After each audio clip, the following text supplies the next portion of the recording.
I promise you, you won't get away with this. Prince James sneered and followed Lady Nerissa inside.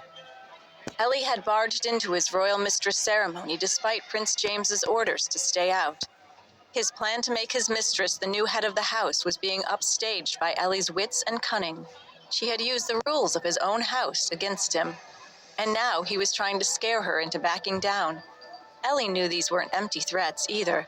The prince had been trying to get rid of her for a while.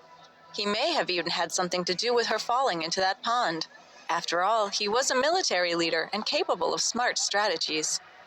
In fact, this is why he wanted to turn the ceremony for the royal mistress into such a fancy affair. He wanted Nerissa to take Ellie's place.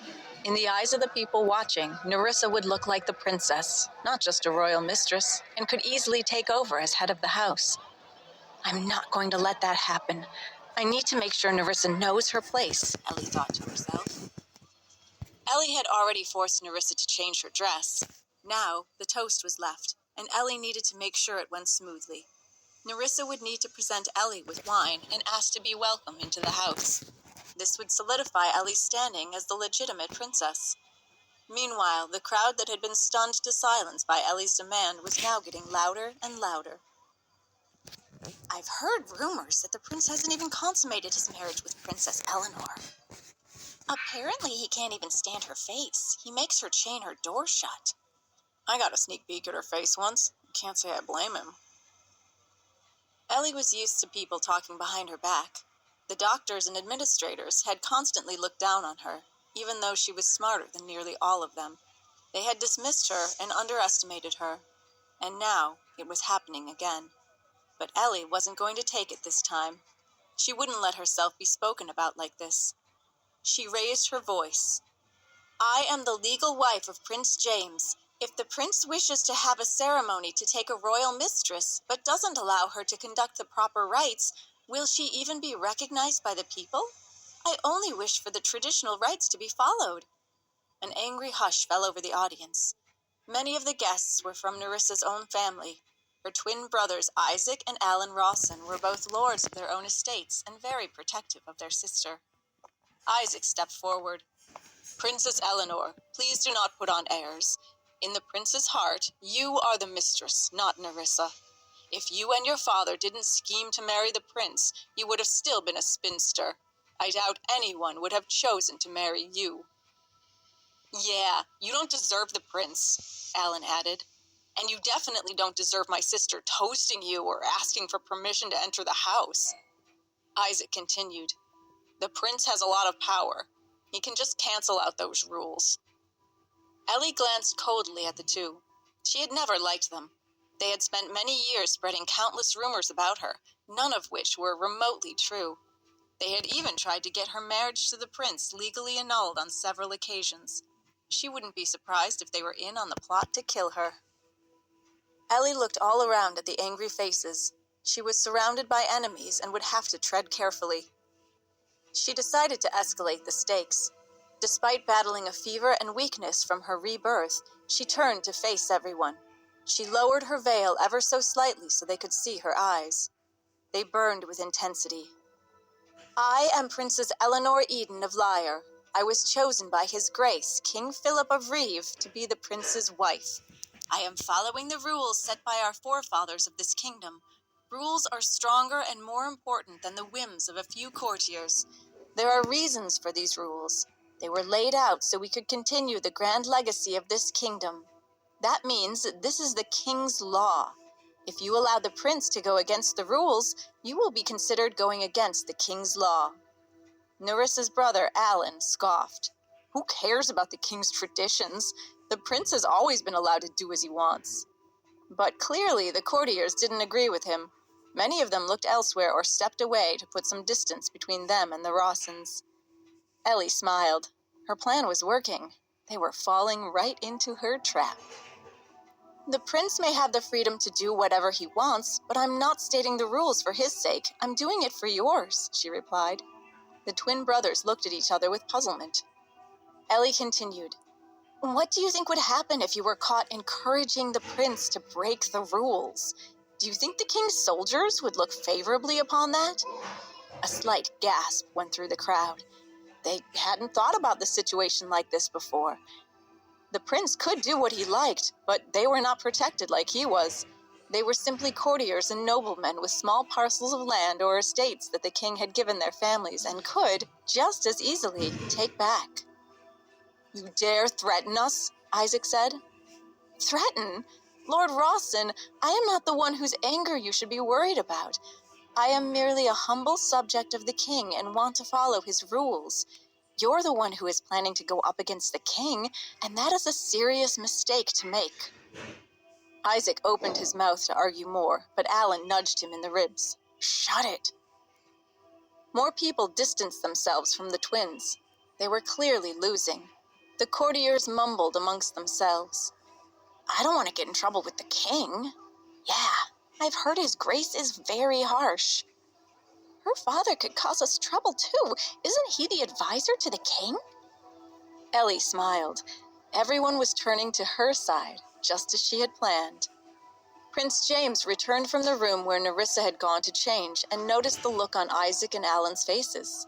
"What's going on?" They shook their heads. The prince looked around for answers. "Will someone tell me what's happening?" Isaac spoke up. "Nothing at all. We're just waiting with great anticipation for your royal mistress. Everyone is excited to get the ceremony underway." The prince knew Isaac was hiding something. His eyes fell on Ellie, who was looking pretty smug. He was about to say something when Nerissa returned. She was now wearing the yellow dress that Ellie had picked for her and had a horrified expression on her face. She held out her arms as if she was repulsed by the dress. Behind everyone's backs, Florence made a gagging gesture, which got Ellie chuckling. James and Nerissa made their way back to the platform where the bishop was waiting for them. The first phase of Ellie's plan was complete. She had managed to put Nerissa in her place by forcing her to change her dress from a bridal color to a secondary one. Now it was time for the toast. This would solidify Ellie's position above Nerissa's. The ceremony continued, and finally, the bishop officiated the union. "Lady Nerissa Rawson may now officially be called her royal mistress until death or an annulment."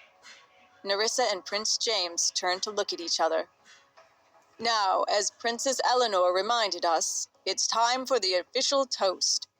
Lady Rawson, please offer this wine to Princess Eleanor and be welcomed into the House of Reeve." Nerissa's face fell, but she grabbed the glass of wine from the bishop and walked it over to Ellie. "Princess Eleanor Eden, I hereby ask for your blessing to be the official royal mistress." Ellie smiled, satisfied, as Nerissa held out the wine glass. Ellie held herself up with the stature of a queen and said, "After drinking from this glass, I give you permission to join the house. You will be new here, but do not worry, for I will teach you many things." Ellie smirked and was about to take the glass from Nerissa when she felt a sudden sharp pain on her wrist. She gasped and looked down to find a clean cut. Blood oozed from it. Ellie saw Nerissa quickly tuck a knife back into her sleeve. Under Nerissa's veil, an evil smile spread across her face. "Thank you for welcoming me into the fold, kind sister."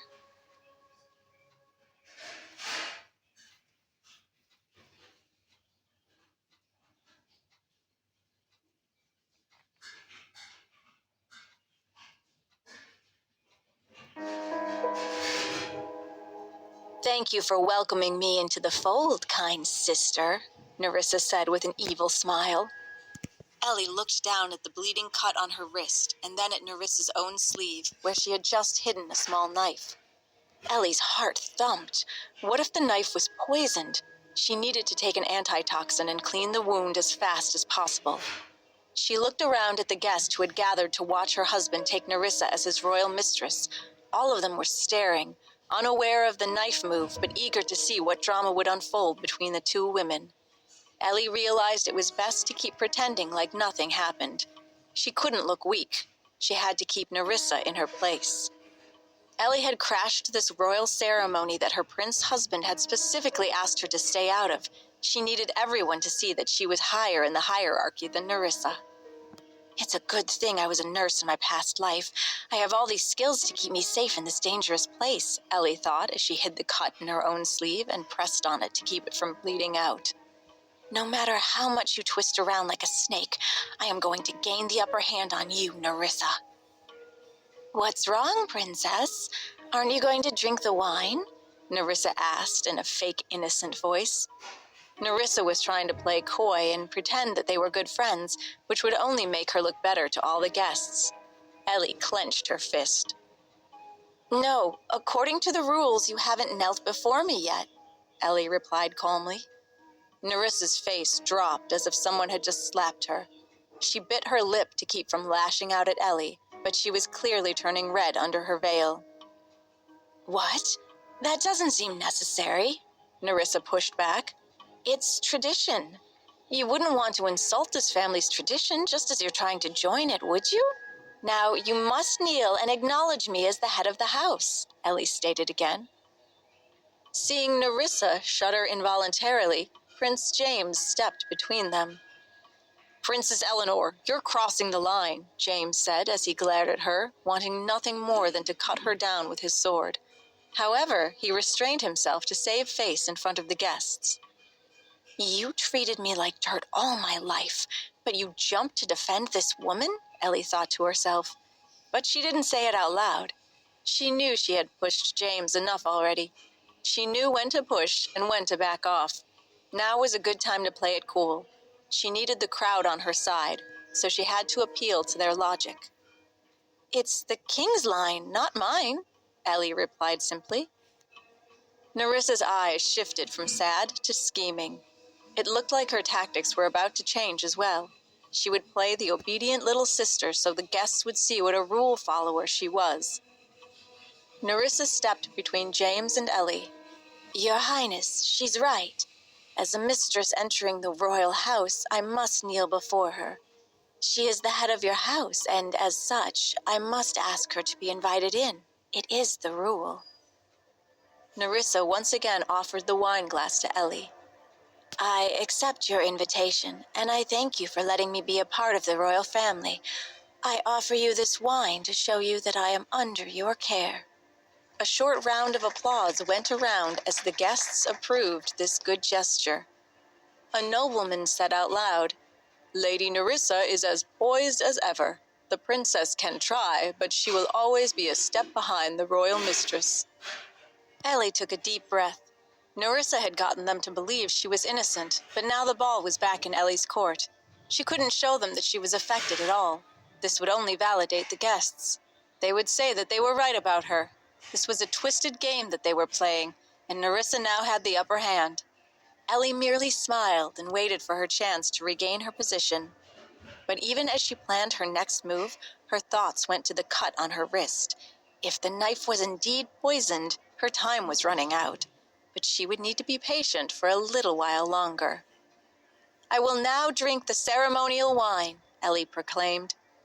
She reached out to grab the wine glass, but before Ellie could even grab it, she noticed Nerissa's fingers twitch ever so slightly.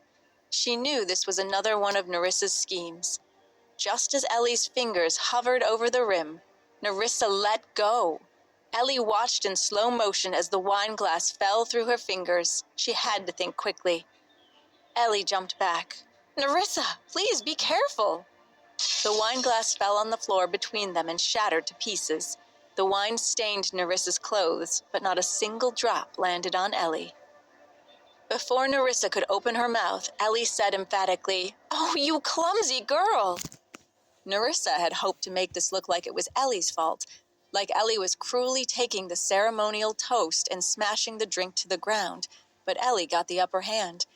She had framed this as Nerissa's mistake before the girl even had a chance to speak. Nerissa's fist clenched in rage. She would now have to play the victim. In a sneaky move, she undid the clasp on her veil. Then she dropped to her knees and acted like it was an accident. Oh, clumsy me! I have such butterfingers! When she dropped down, her veil flew over her face and lightly fluttered off. Underneath, her gorgeous face was as clear as day. She picked up the broken glass pieces and looked at Prince James with a sad expression. I'm sorry, Your Highness. Of course, it was all an act. Nerissa wanted to play the victim and had purposefully undone the clasp on her veil. A beautiful woman picking up shards of glass looked pitiful to the guests. "Poor Lady Rawson," one of the guests exclaimed. Another said, "It must be the scheming princess. She must have dropped the glass." James hurried over to Nerissa. "Please don't pick that up. You'll hurt yourself." Nerissa pretended to cry with fake tears in her eyes. "Don't worry about me. The princess might have gotten hurt. Please, check on her." Ellie rolled her eyes under her own veil. Nerissa was putting on such a fake act for the guests. She wanted to look like a good, innocent girl who cared about Ellie's well-being. And it was working. The guests were smitten. "The royal mistress cares so much for the princess, even though she has been nothing but unkind," a noblewoman cried out. "And look at Lady Nerissa's face," another nobleman said. "I can see why people say she is the most beautiful woman in the world." "She's thinking of others, even though she's the one who has been hurt," someone else added. "She should be the princess." James looked up from the glass and gave Ellie a deathly glare. "Did you do this?" Ellie couldn't blame the glass on Nerissa now because she was already playing the clumsy victim and using it to her advantage.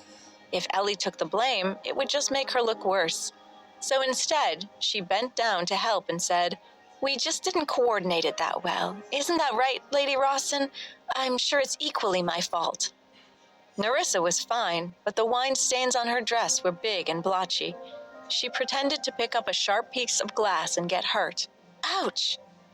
A page boy rushed over with a broom and swept up the pieces of glass. "Please, let me do it, Your Highness, milady." Nerissa looked up at Ellie. "I would really love it if you could help me up, Princess." Ellie was sure this was another play in the long, elaborate game. Nerissa kept trying to one-up her, but Ellie was pushing back just as much. She needed to end this ceremony looking kinder, gentler, sweeter, and more powerful than Nerissa. Helping Nerissa get up would make the guests see that Ellie was just as gracious. After this, she could go back to her room and take care of the cut on her wrist. Just a little longer, Ellie thought to herself. She gave Nerissa her arm. But Nerissa had her own plan. As she stood up, she pretended to slip. She seized the moment to grab Ellie's veil and tug on it as hard as possible. Nerissa's plan was smart. She wanted to remove Ellie's veil so everyone would see her face with all the scars and lesions. Ellie would be so humiliated that she would run away. Then Nerissa and James could finish up the ceremony by themselves, making Nerissa the head of the house in everyone's eyes. However, Nerissa had not anticipated Ellie had used her knowledge to heal her face. As soon as the veil fell from Ellie's face, Nerissa gasped.